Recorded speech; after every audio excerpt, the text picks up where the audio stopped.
The Machine from Outside by Don Howard. This story was published in the May 1924 issue of Weird Tales magazine, which republished it in a 2019 anthology. Read by Darrell T. Smith II for my channel Quasar Spectra. The Machine from Outside. Men call me mad. Perhaps I am now, but then, before that succession of terrible events, I was at least as sane as the average person.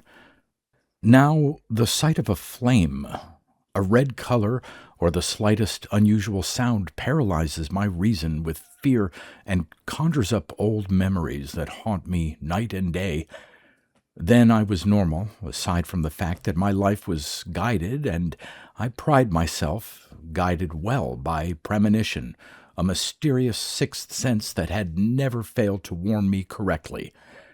When I did not heed it, disaster invariably followed, but never more swiftly and horribly than that winter night.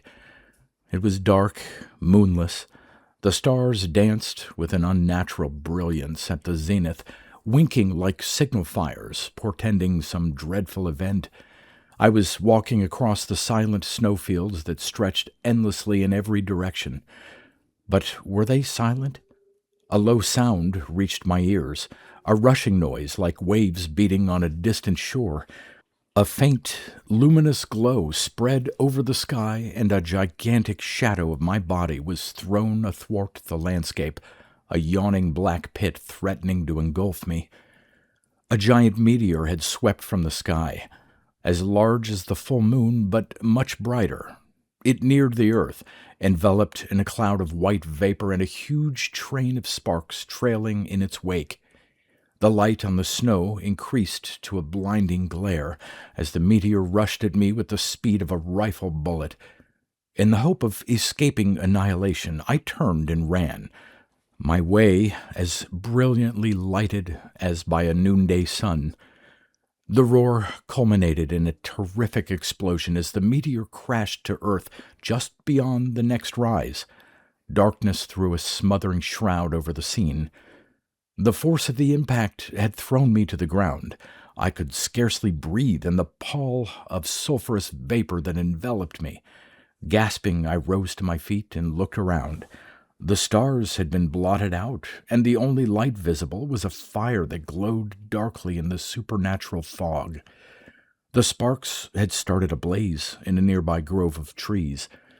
A dark form loomed up before me as suddenly as if it had been materialized from the cloud itself, and I heard a familiar voice speaking. "Hello, is that you, Jackson?" And then, seeing that his recognition was correct, "Wasn't it wonderful?" "Wonderful!" I exclaimed. "Do you mean that for humor, Dr. Sarnoff?" "Most assuredly not. Why, Jackson, this is the most extraordinary scientific event I have ever seen." I might have known it. Dr. Sarnoff was one of those brilliant scientists whose imagination had not been quenched by cold-blooded reason.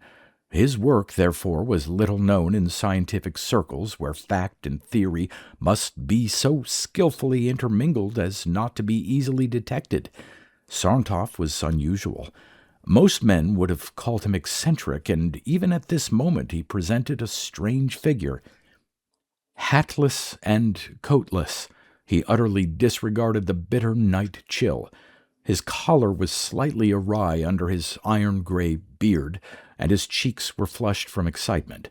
His small blue eyes were flaming under their bushy brows. "It must be a gigantic meteorite," he exclaimed, "and on my property, too. What luck!" He started off on a wild scramble toward the fire, I following somewhat dubiously, although he assured me that the danger was past. The warmth of the fire did little to relieve my depressed spirits. I felt that nothing good could possibly come from this incident. It was too weird, too ghastly, too supernatural. A moment later, we stood at the edge of a pit some 10 feet in diameter. The snow had vanished from its sides, and a faint haze of steam rose from its depths. The inner walls were hot to the touch. "This is where the meteor lies," said Sarnoff. "Well," I answered cynically, "it can lie there for all I care. A chunk of metal from another star is no different from that we can mine here." "I'm not so sure," he replied. "I've been experimenting for years with meteoric iron, and I've found traces of a new metal, not unlike manganese, but upon which acids and heat have little effect. This huge meteor will give me the opportunity I've longed for." I was not disposed to a scientific discussion. Such things usually bore me, and tonight I was unnerved and anxious to return home. Sarnoff, nevertheless, continued to elaborate. "If I can prove there is such a metal and discover its properties, we may be able to find it here on the earth. Think of its practical applications. Why, man, it would be one of the most valuable finds of the age." He stopped as I yawned audibly. What cared I about this new metal? Probably it was some fiction of Sarnoff's too vivid imagination. But then I did not know. I slept fitfully through the night. The next morning found me so feverish and exhausted that my physicians recommended a complete rest at the seashore. They said I was on the verge of a nervous breakdown. Although I did not see Sarnoff again for more than 4 months, I followed as well as possible the history of the meteor as it was given in the newspapers. When Sarnoff recovered it from the pit, it was found to weigh more than 5 tons.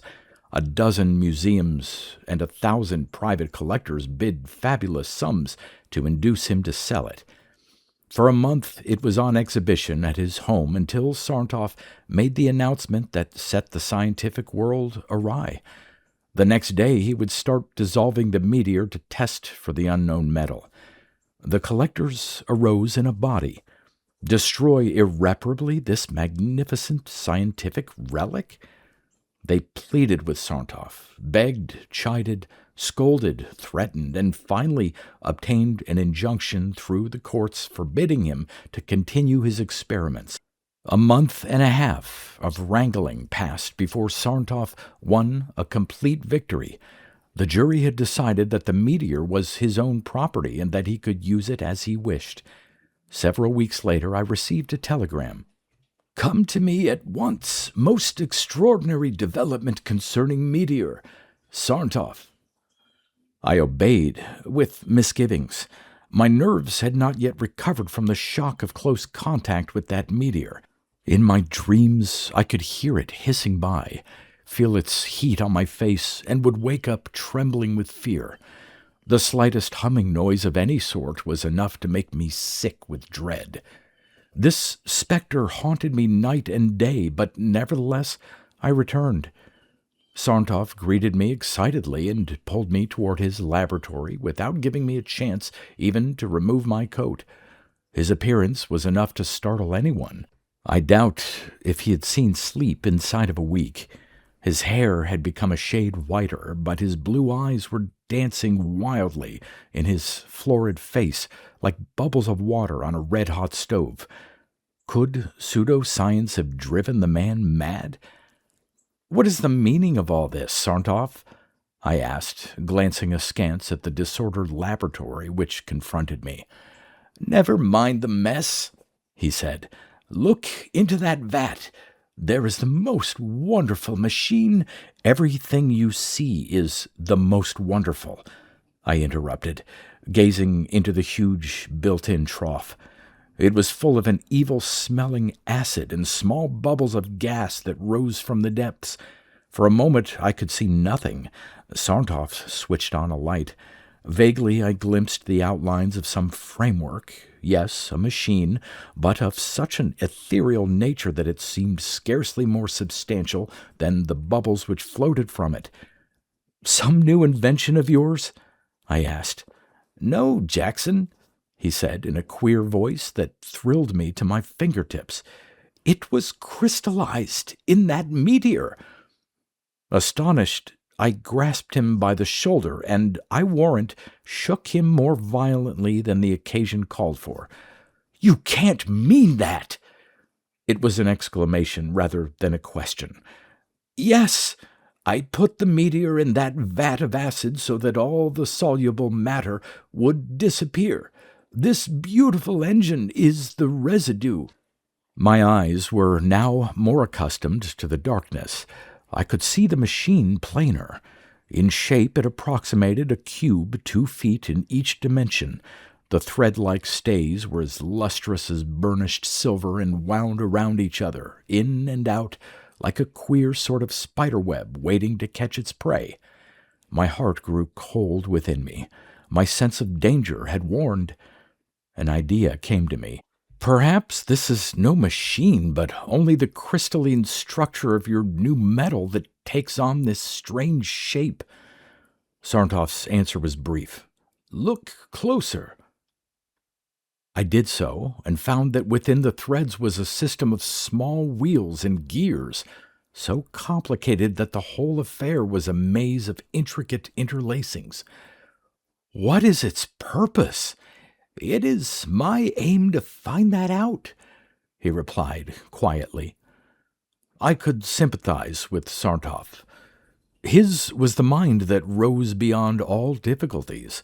No doubt in his imagination this engine was some affair that would solve the mystery of the universe, complete the knowledge of the human race, or provide a source of power far beyond human concept. To me it was only an instrument of death, dark and sinister. I confided my fears to Sarnoff. "It's a devil engine! A machine from outside?" "We had better leave it alone." "Nonsense, Jackson. If it were built by the devil himself, it would only add to its scientific interest." Though still unconvinced, I turned the conversation into other channels, while Sarnoff and I sat up late into the night discussing the different angles this affair had taken. I advised informing the newspapers. "No!" he exploded. "I'll not have another gang of either of those inquisitive journalists or those meddling scientists up here." I dropped the point. Sarnoff's claim to secrecy was justified. "Think of what all this means, Jackson. A machine from another world. It proves that intelligent, perhaps superintelligent life exists somewhere else in this universe. On Mars? I have an idea that it came from something far beyond. The chemical composition was different from any other meteor I have ever examined, as was its crystalline structure. It was more like the pig iron from our blast furnaces than a meteor. Perhaps it is a fake, then, a hoax. I know what it is, a publicity stunt for the meteor, that successful play of the year." Sarnoff, disgusted at my flippancy, waned into a silence that was not broken for many minutes. When he did speak, the cloud on his florid face had vanished. Excitedly he sat up. "I have a probable explanation for it now. The metal of this machine will withstand high temperatures. After it was finished, the iron was flowed in on top of it. Perhaps the whole affair is a torpedo shot at us by some distant planet, the machine being the explosive part." And thus for a week we theorized, while Sarnoff and I labored night and day at the devil engine, as I had come to call it.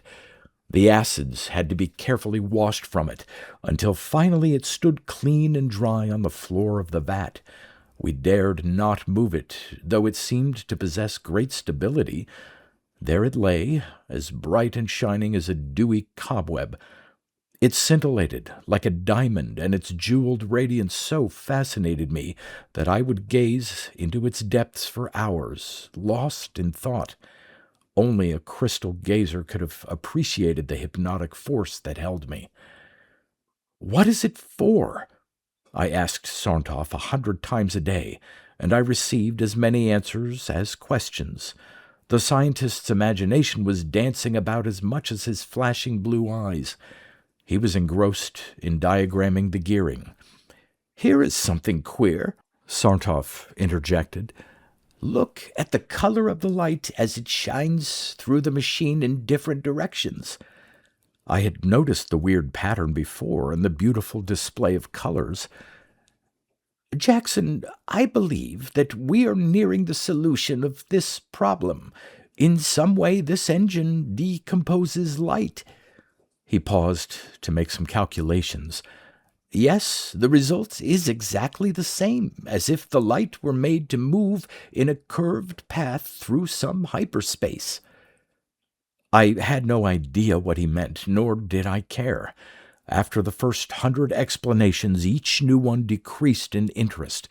I gave myself again to gazing into the machine, and so completely did I lose all sense of time that it might have been 5 minutes or 5 hours until Sartov spoke again. He had been pecking the internal workings of the machine. "Jackson, I have found it! I have found it!" he shouted like a modern Archimedes. The devil engine gave a slight flutter. "Hold it down!" The vibrations of the myriad wheels thrilled me. I was afraid. I desired to let go, but some strange fascination held me fixed, like a boy that holds a lighted firecracker in his hand until it is too late. Sartov shouted something at me, but his words were lost in the roar that came from the machine's interior. Heavens! Was the world being turned inside out? Was it an earthquake which shook the walls of the building so strongly that the roof seemed about to fly into space? My body was growing numb with the continued vibration. My heart was frozen with the chill of death. Before I entirely lost consciousness, I had the sensation of floating away on a sea of clouds. At first slowly, and then more rapidly, until my senses gave way under the strain. "Jackson! Jackson!" I heard a voice calling out of the darkness which was so intense as almost to smother me. All was silent now. So this was death? But yet I felt as substantial as the solid rock that now supported me. If only I could see. As if in answer to my desire, a flame appeared at my side. It was Sartov. "My God! What has happened?" I cried. "I don't know." "Where are we?" "That also I don't know. Look at the sky." The stars, for the most part, were very faint. The Milky Way was plainly visible, but where were the constellations, the old familiar figures? Not one could be recognized. Where could we be? Somewhat unsteadily I gained my feet. "Can't we find some way to make a light?" Sartov struck another match, which shed a dim radiance about us. As far as we could tell, no trees existed on the side of the rocky hill that sheltered us. In lieu of wood, we set fire to a handful of dry grass, which burned with a red flame, casting a lurid glare on the surrounding scene. The rim of darkness showed no break in the monotony.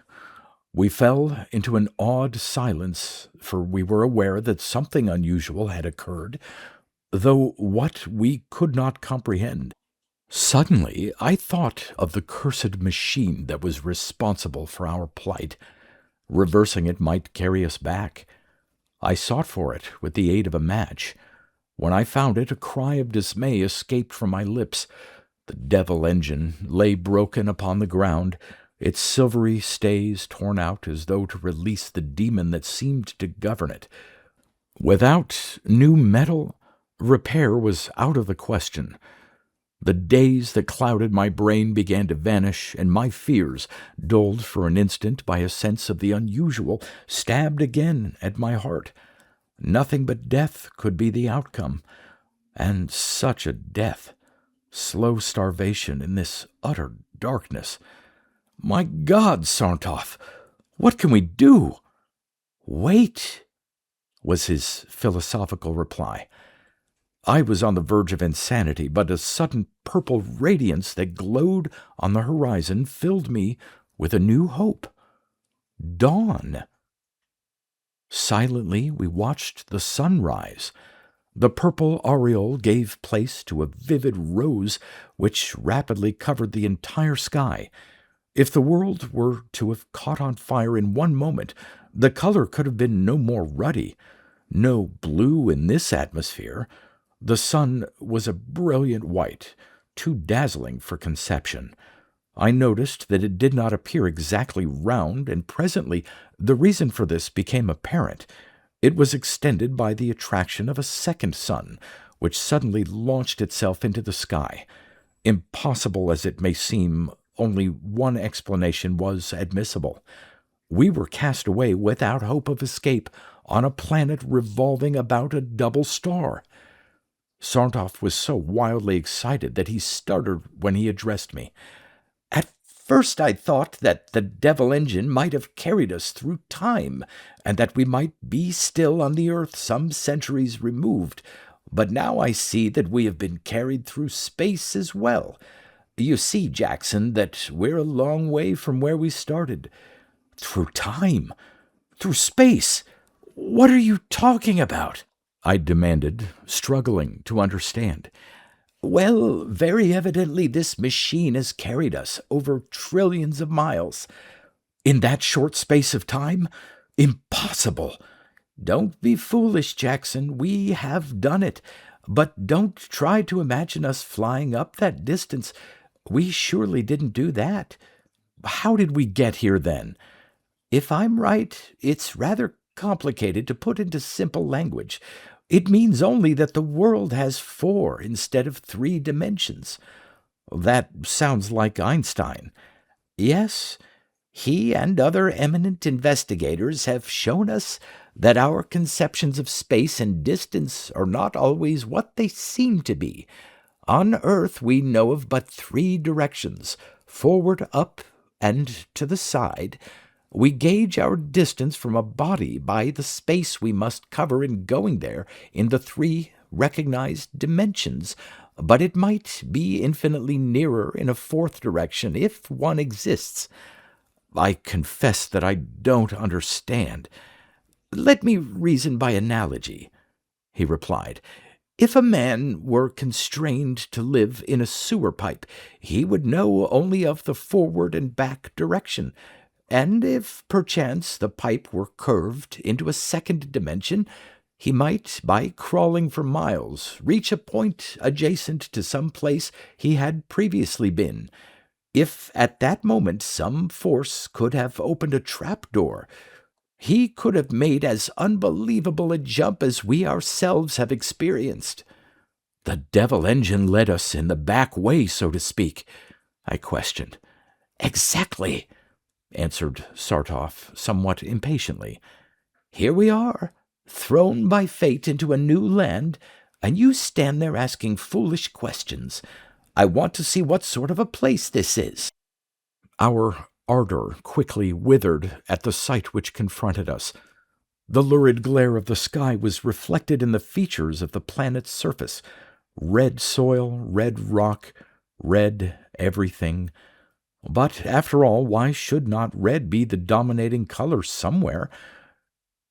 "It is only a question of the size of the dust particles in the atmosphere," explained Sarnoff. "On the earth they scatter the blue light, here the red." Simple enough, but why had not nature wielded a more restful brush when painting the landscape, a delicate green or blue here and there to relieve the monotony of the scarlet splashes? Even the grass, the single form of vegetation that covered the bare earth, was crimson. Sarnoff and I chewed it, finding therein small relief for our hunger, as it was very bitter. We quenched our subsequent thirst at a small spring, whose water, God help me, was the color of blood, so stained, I realized, by fine dust from the red rocks. No breeze, no air stirred in this land of death. Could there possibly be inhabitants? And if so, would they be hostile? We longed for, yet dreaded discovery. The silence of a graveyard at midnight persisted even when he had aroused enough courage to send a loud halloo echoing from the massive cliffs in the distance. We set out for the highest of these, hoping that from its summit the view of the surrounding country would solve our problem. Perhaps the high-walled canyons might shelter the elusive inhabitants of this strange sphere. For days we wandered over the face of the planet, chewing bitter weeds and drinking vile water. The rocky crags suddenly refused to give up their secret, though they seemed to hover menacingly above us, peering over our heads as if they alone could see that for which we were seeking. The sky remained forever cloudless, though a slight purple haze at dawn was customary, but quickly dispelled by the powerful rays of the two suns. Time had been drawing them apart, so that now the dreadful nights were much shorter, a condition that was not distasteful to us, for their absolute darkness was appalling. It hung over us like a visible curse, sucking the breath from our bodies as we tried to sleep. I would have given years from my life to have had some natural noise break that eternal silence. A shrieking wind, falling water, anything. As we progressed, we noted every landmark, carefully filing them in our memories against the hour of our return. Each day had been a repetition, and this was no exception. Slowly and laboriously, Sarntov and I scaled the highest cliff, and of life found, as usual, nothing. In one direction, a plain of fire stretched endlessly into the blazing sky with nothing more than a thin purple line of separation. In the other lay the sea, an ocean of blood, whose calm surface, reflecting the heavens, was unruffled by wind or tide, as though it had suddenly congealed in fear and horror. I shut my eyes to obliterate the view, feeling as if I had been thrust into the heart of a blazing furnace. But when I opened them, the naked world appeared the same. No sound, no motion. The descent was even more difficult than the ascent had been, and night had thrown its black shroud over us long before we reached the level. We elected to remain in a small cave that offered, if not shelter, at least a foothold that would keep us from dashing to the ground thousands of feet below. Making ourselves as comfortable as possible, we tried to gain some much-needed rest. Sarntov, the imperturbable, dropped easily to sleep. To me, sleep was impossible. Silence, solitude, an indescribable terror took sudden possession of me. Above Sarntov's muffled breathing, a slight noise, a warning hiss, seemed to float like a vapor from the canyon below. I listened tensely. It was repeated, increasing in volume, slowly rising to a shrill scream, wailing loudly like a human being in great agony. The cry echoed from cliff to cliff and continued to re-echo in my consciousness some time after it had died away. Again it came, moaning like the wind in the pines, increasing to a gale until the rocks were shaken by its force. As though at a signal, 1,000 wisps of luminous mist dashed from as many crevices in the canyon walls.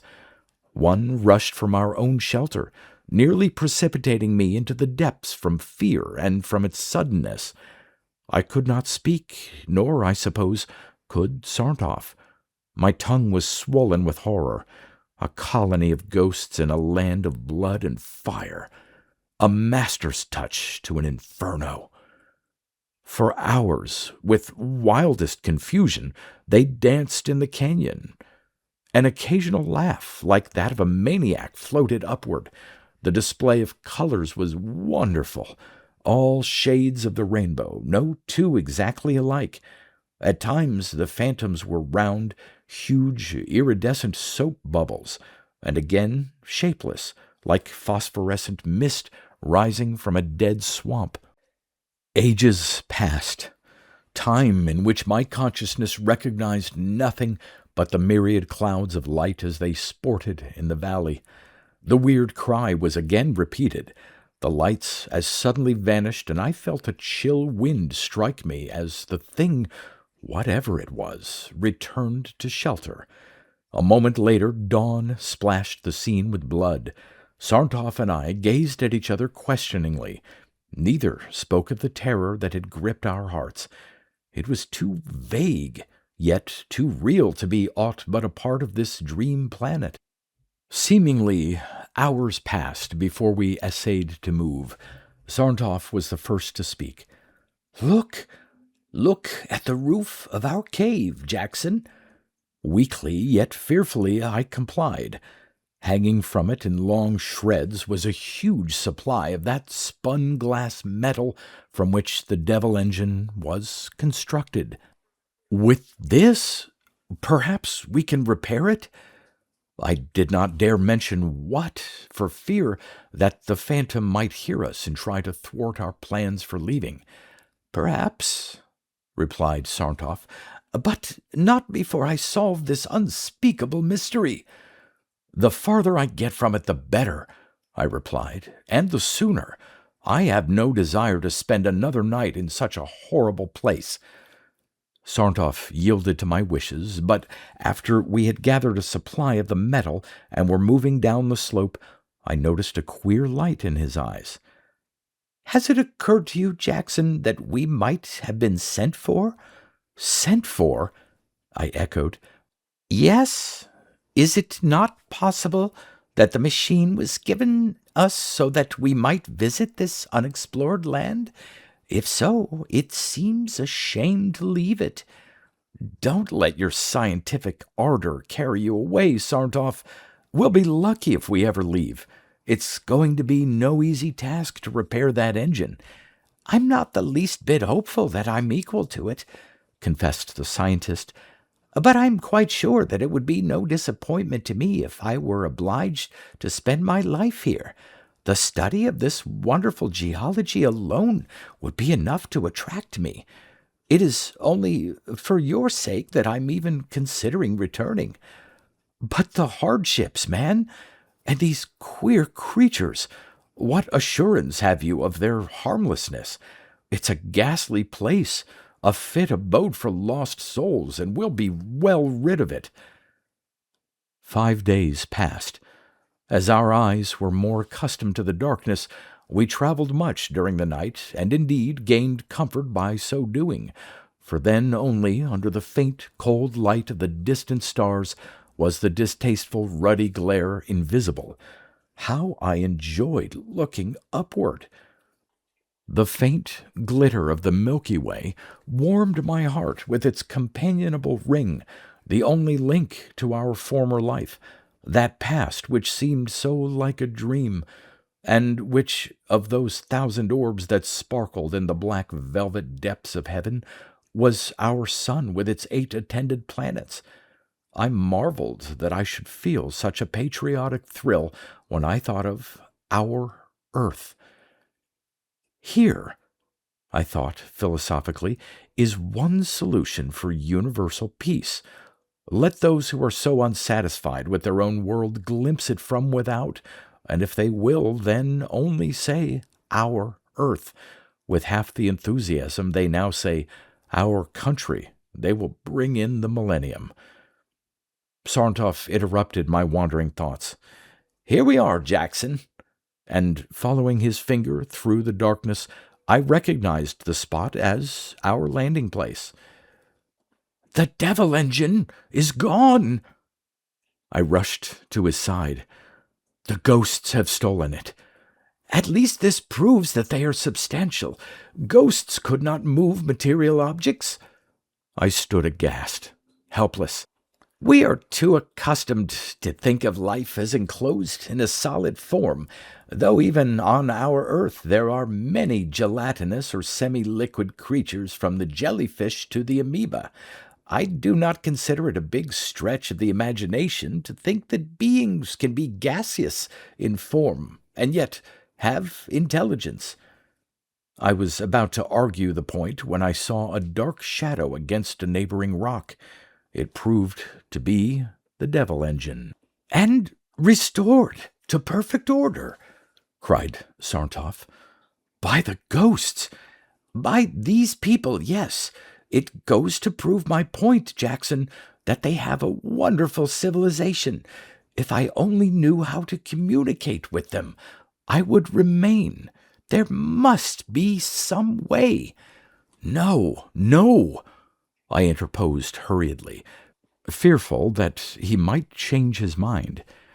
Since that memorable event of the canyon, we had seen nothing of the weird creatures that inhabited this strange world, but the moment I touched the devil engine, a faint light appeared.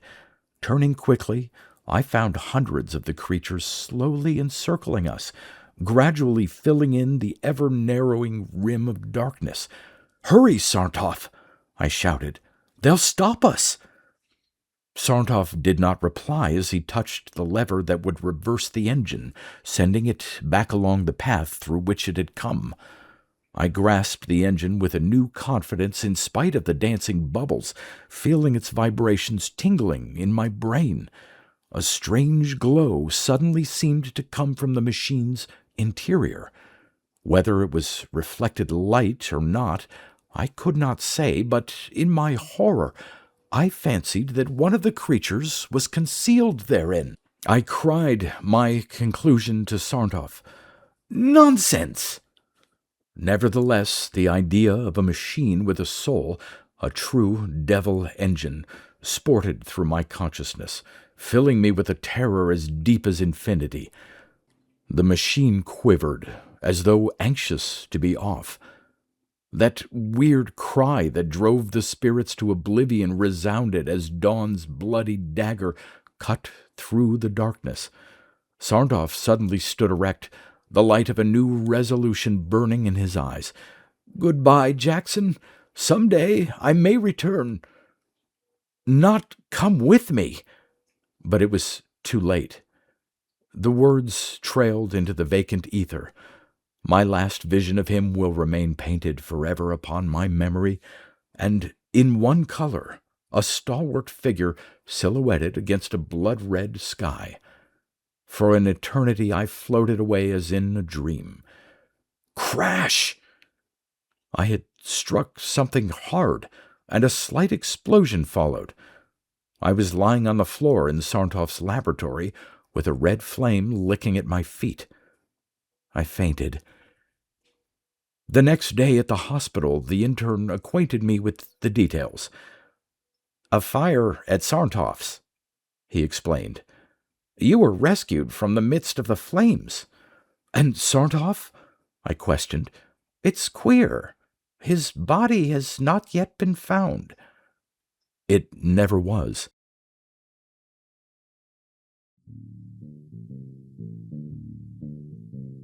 You've been listening to pre-1990s speculative fiction readings with a highlight on science fiction by Darrell T. Smith II. Please consider clicking the donation link in the description box. Thank you so much for your time and your imagination.